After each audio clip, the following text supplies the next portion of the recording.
Mr. Speaker, primary expenditure on non-interest expenditure on commitment basis amounted to 84.3 billion or 6.0% of GDP. This is an improvement of about 13.3 billion over the target of 97.5 billion, which is 7% of our GDP. Mr. Speaker, interest payment amounted to 25.4 billion, which is 1.8% of GDP. This is below the target of 30.5 billion, which is 2.2% of GDP. And this was mainly due to lower domestic interest payment.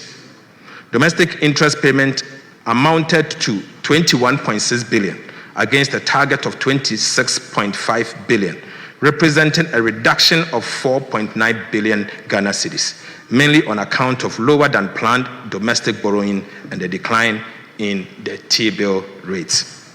Mr. Speaker, external interest payment amounted to 3.8 billion Ghana cedis against a target of 4 billion, due mainly to the appreciation of the Ghana cedis. Other expenditure, mainly comprising energy sector levies, transfers and energy sector payment shortfalls, amounted to 11.4 billion Ghana cedis, or 8% of GDP. This was 12.7% below the target of 13.1 or 0.9% of GDP for the same period. Right Honorable Speaker, arrest clearance amounted to 4.8 billion Ghana cedis. It is important to know that there was no build-up in arrest payable during the period under review, signaling strong commitment control and fiscal discipline. Mr. Speaker, we are very different from our friends that decided to flee from the chamber.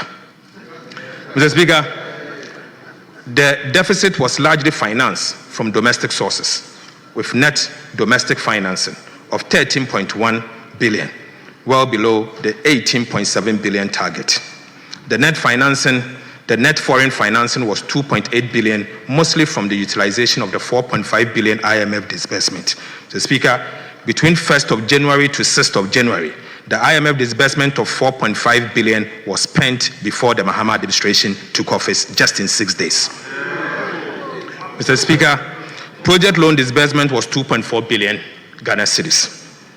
Mr. Speaker, even though Ghana is relying on the domestic market for financing, we have borrowed less than we planned, signifying strong expenditure control and fiscal discipline. Right Honorable Speaker, this is a strong signal to the investor community and all stakeholders that the needed fiscal consolidation is happening here in Ghana, and it will be sustained. Right Honorable Speaker, Ghana is back on the international scene.